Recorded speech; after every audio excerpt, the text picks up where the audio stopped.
Hi, welcome to another video of for bowling with Coach Charlie. And today in this video, I'm actually gonna do a review on a bowling manga. So this bowling manga has been it's a pretty old manga. I believe it was started in 1997, if I'm not wrong, and it actually stopped its run, I think, in 2000s something.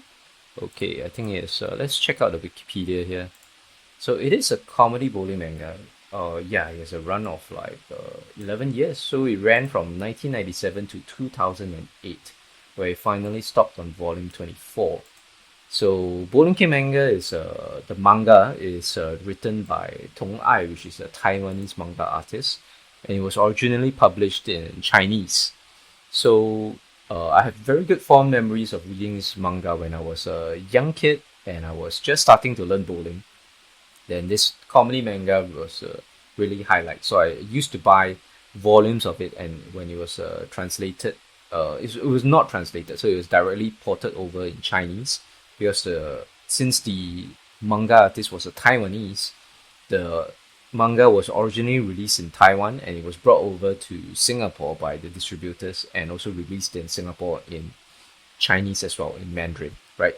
But obviously today I don't have access to the original manga anymore, and I'm gonna use a Scanlation website, which is a fansub website, which translates the manga into English.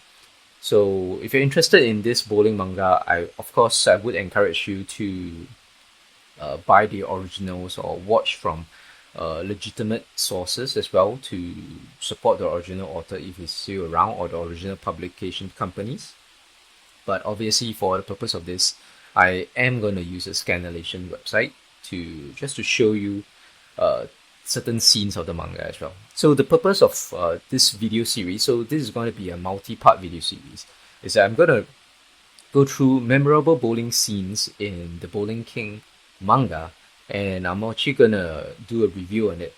So because when I was young, like when I was young and just started to learn bowling, I didn't know a lot of the knowledge. I didn't have a lot of knowledge about bowling, so I didn't know whether these scenes were true or were they fact or fiction.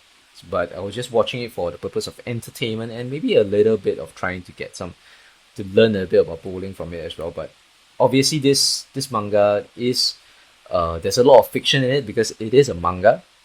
But now, after about 25 years of experience in bowling and me being a bowling coach for the last few years, I have a lot better understanding of bowling now at my age now. So I am in a much better position to diagnose and dissect certain scenes in this Bowling King manga, and to give you viewers to tell you viewers whether what they're talking about in the manga is actually fact or fiction. And of course, I'm going to use certain scenes in this manga to kind of educate the viewers about stuff, about facts, or certain things we want to educate the viewers about bowling as well, right? So, some background about the manga. So, certain things that are purely fiction about the manga is that this main character, which is this boy with the blonde, spiky blonde hair and the like night vision goggles on his head, there is called Lei Xiaotie. So in Chinese, it's literally spelled Lei like for lightning. That's his surname, and Xiaotie is just like little steel or little iron. So his name is called Xiaotie in Chinese, and his surname is Lei. So his full name is called Lei Xiaotie. So the main character is Lei Xiaotie. He is very short and he's very small in build, much like myself. I'm a very small dude as well.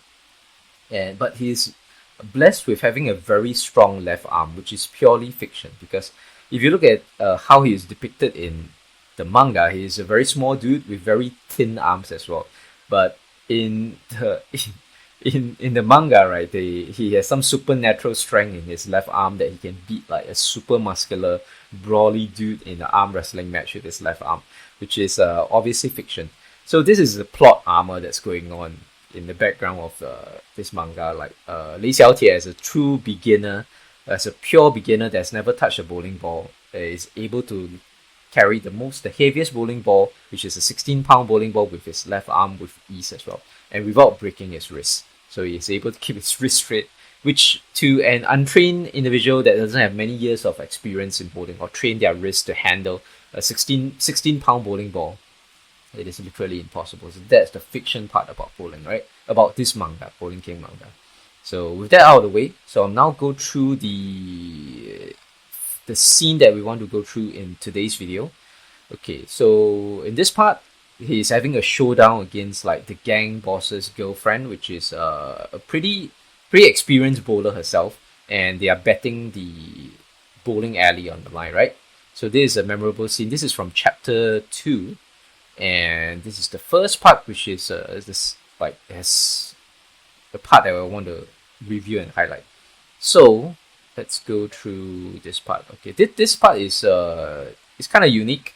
They're showing like the steps of the bowling approach, but it's a pretty so it's not the full 4-step approach. So it's just like a little string down or cut down approach where we show the ball placement. Ball placement meaning the part where the bowler places the ball into the swing. Then the middle of the swing, this is the top of the swing, and this is during the release, right? Maybe I can bring up my pen. The pen, that's easier. Okay, so whereby this part is the release. So this is it's not truly correct because in this scene, right, even though the placement, like in this placement scene as well, her body weight is just way too forward, like she's leaning way too forward, so it's not ideal as well. And the body lean is it's not bad, like this part where this step where it's at the top of a swing. This is the best illustration of an actual bowling form. The timing of the steps looks natural as well, while this is supposedly the 4th step. That means the step right before the slide, and it's at the top of the swing. Her balance arm is up. So this particular frame is quite realistic. It's very similar to a real bowler. This is supposedly, I believe, should be the third step, and it shows that the bowler has pretty early timing, a slightly early timing, because if she's in the midst of a swing, and the ball is like just past the middle of the gap between her legs, so that indicates a slightly early timing. So and the release part is definitely not too realistic as well. So this scene is somewhat realistic, and this frame is also somewhat realistic. The ball placement one is quite realistic, but you can see that there are certain things that are not ideal here, right? Like the step that she takes, I think this is a right step. Yeah, taking a right step is still quite okay here. Maybe this is the second step of her approach, or if she's doing a 4-step approach, it might be the first step. But the step here is maybe a bit too wide. Placement looks natural, but her what should I say? Her body lean, that her weight transfer. Okay, the correct term should be her weight transfer is too far forward during the ball placement step. Okay, so all these 3 frames are pretty realistic, just that it is not perfect, but they are pretty realistic depictions of an actual bowler. And the last scene here, this is the release slide, and release is not super realistic. So this is the part whereby it's not too realistic. So I have to comment that first, her arm is bent, right? So this is not ideal for a one-handed bowler. Usually, especially for a female bowler where the arms are not as strong, usually their arms and their elbows should be straight upon release. And if she's releasing the ball here, she's having a late release because she's releasing the ball past her shoulder here, right? So past her shoulder, that's a late release, and of course you can see here that her wrist is actually broken. That means she actually bent her wrist back. She has a broken wrist, and her fingers are actually on the top part of the ball rather than on the middle part or at the bottom part of the ball. So that is not ideal. So you're not able to generate a lot of rotation if your fingers are in the top part of the ball. But it is still somewhat realistic, whereby most of the females, without the assistance of a guard, most females are not able to have a wrist that's strong enough to have their fingers stay in the bottom half of the ball. So, but most ladies can at least maintain their wrist straight enough, with enough training, of course, to have their fingers in the middle part of the ball so that they can have proper lift. But this is a depiction of a late release, and for the leg, right, maybe the author is trying to illustrate her with the back leg, arching backwards, but there's not enough knee bend on the trailing leg. So the trailing leg looks a bit too straight, but the balance arm doesn't look perfectly straight as well, but it's still, yeah, the balance arm doesn't look perfectly straight. So this is not a perfect depiction of the release position. But the author is able to draw her balance arm pretty straight here. So as when you are going to the release position as a one-handed bowler, right, usually the balance arm should be straight like this. It should look like this. So it shouldn't, like in this case, I think the author is drawing her balance arm like maybe a little bit bent. So that's not ideal. So the first 3 frames of this looks good, looks like a good bowling approach. The last one is not that ideal. Okay, so there's one part I want to talk about this. So this illustration of a bowler here is actually pretty realistic overall. It's a pretty good job. So we can see that within this 3rd chapter of this bowling manga, right, you can see that the author, this Bowling King manga author, does his research. Like he or she, I don't know whether the author is a he or she.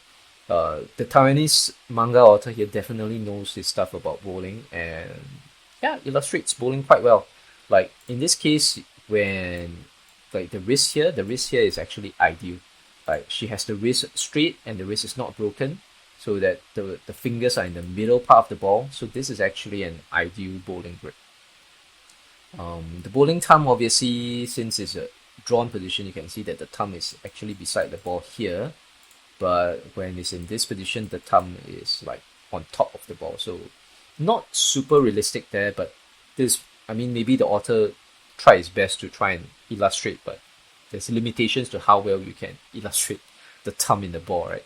So, but overall, this is a pretty good illustration. So this is a good sign that the author actually knows his stuff, that this is a pretty realistic depiction of certain steps in bowling.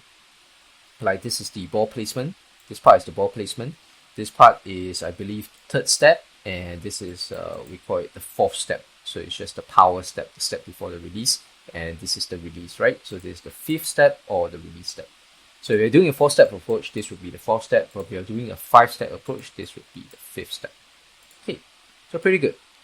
So we have that set up, and that is one. And another thing I want to talk about in this chapter, let's move forward, is the aiming system. Okay, so you can see that the protagonist Lei Xiaotie gets a strike on the 2nd shot. He gets a gutter on the 1st shot. He gets a strike on the 2nd shot. And the thing I want to talk about here is that the author actually has the protagonist talk about the aiming system. Okay, so here the protagonist Lei Xiaotie realized that rather than looking at the pins, because initially for the 1st shot that he had the gutter, he was trying to aim at the pocket, at the pins directly. So according to the protagonist, he says that because he was looking at the pins, he applied too much force, too much rotation to the ball. Then that's why the ball overhooked and went into the right gutter, because on his shot, his ball did this and then went straight into the gutter. It is a little bit too thick. Maybe I use a bit of a thinner one. So his ball like went straight and then it overhooked and went into the right gutter, right? So he said that he applied too much rotation force because he was looking at the pins. Then what he did on his 2nd shot, which allowed him to strike, was that he was looking at the arrows.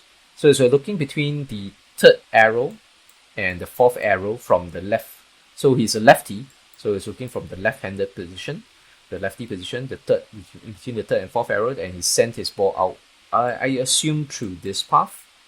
Then he was able to get a strike.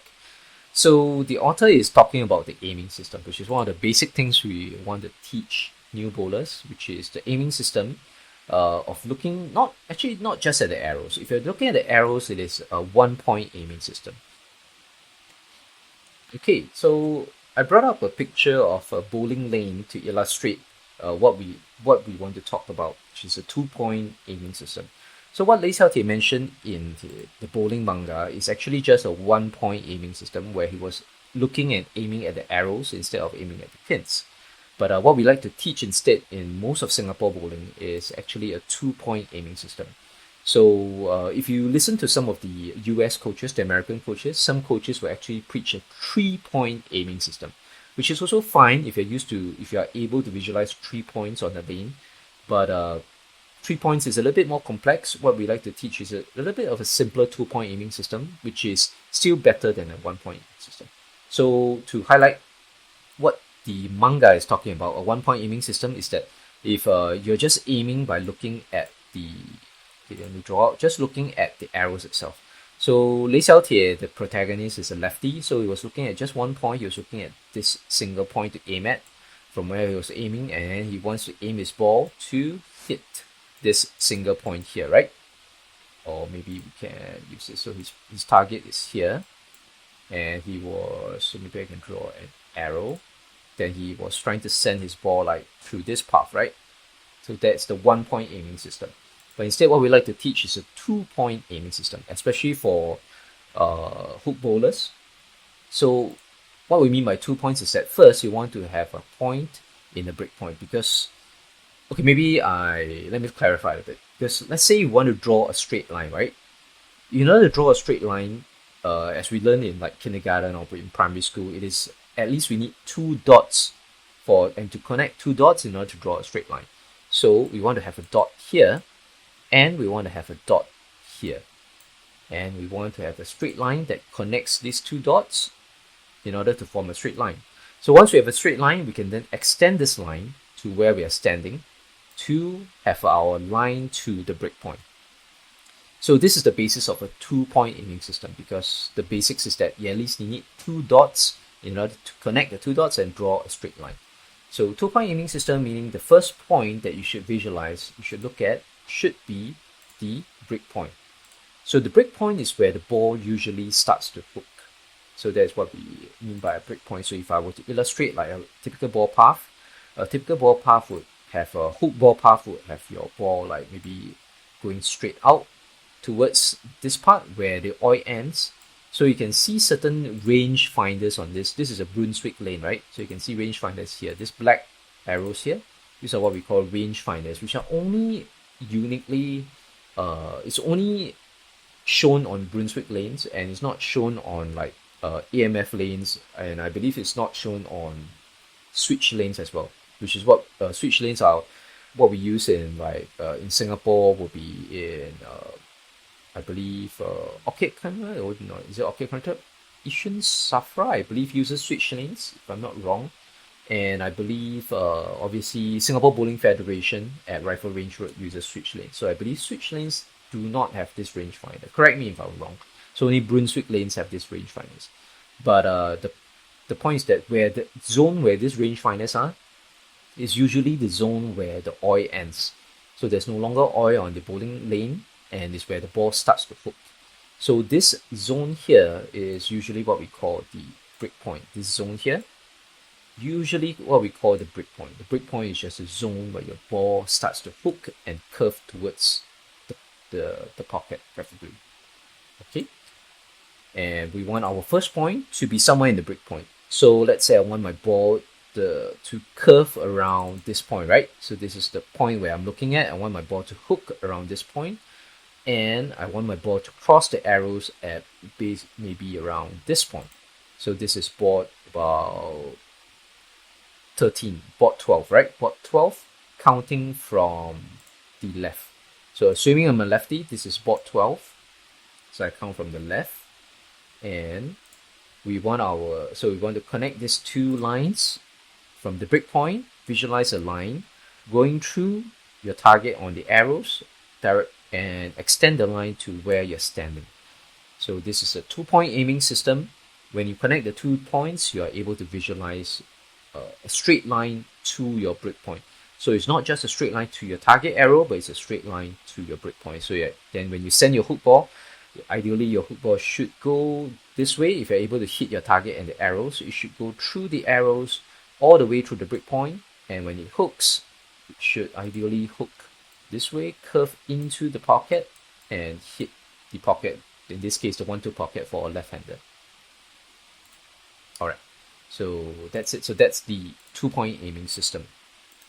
So that's the 2-point aiming system. So this is so the part about the aiming system that's discussed in the manga here is not really myth. So it's also mostly fact as well, but it's just that the author is just illustrating the 1-point aiming system. But as a bowler, we would prefer you to learn the 2-point aiming system because it gives you more precision. Since if you're only aiming at 1 point on the lane, your line can shift. So let's talk about the disadvantages of the 1 point aiming system, right? So the disadvantage is that, let's say if my target is only one single point on the lane here, let me draw it out, one single point on the lane here, and I do not have a reference point on the breakpoint. So what happens is that if I'm trying to hit my target, when I drift, that means when you move on the bowling approach and you move like left, move slightly left or slightly right as you move forward on the bowling approach, you can drift. So when you drift, you release your ball. There's a few different ways that you can hit your target at the arrows, but you can still miss your target at the breakpoint, and subsequently you can miss your pocket as well. Because if, example, so let's say I drift towards the right. For example, let's say we drift towards the right, right? And we land our shot here.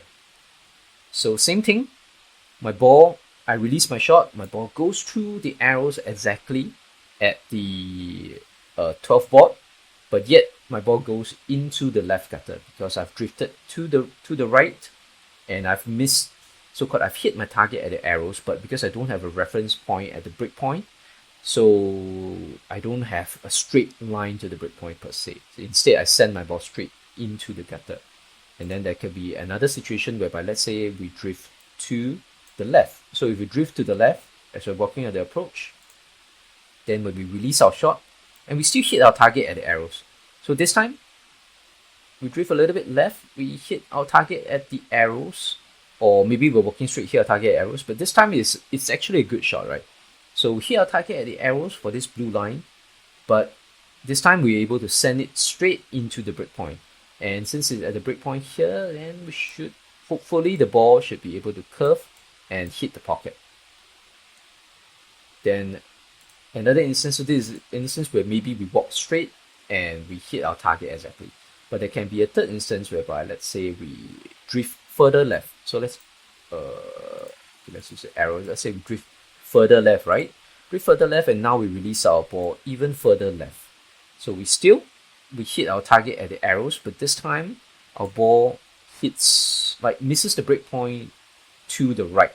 That means it goes too deep into the lane, and then if it goes too deep in lane and it misses our intended breakpoint, there's a chance that our ball can hook too early, right? And it overhooks and goes Brooklyn. So it goes cross pocket, or it misses the head pin. So there can be a chance of that. So these are the disadvantages of a 1-point aiming system. So in these three lines, right, that are depicted with the magenta arrow, the blue arrow, and the black arrow, in these three lines, we all hit our target at the arrows, but it ends up in very different positions at the breakpoint. Like in this case, the magenta line goes straight into the left gutter, but in the blue line, it hits our breakpoint that we want, and maybe it hooks into the pocket. But in the case of the black line, we miss our breakpoint to the inside. That means we miss our breakpoint to the right side, and the ball has a chance of overhooking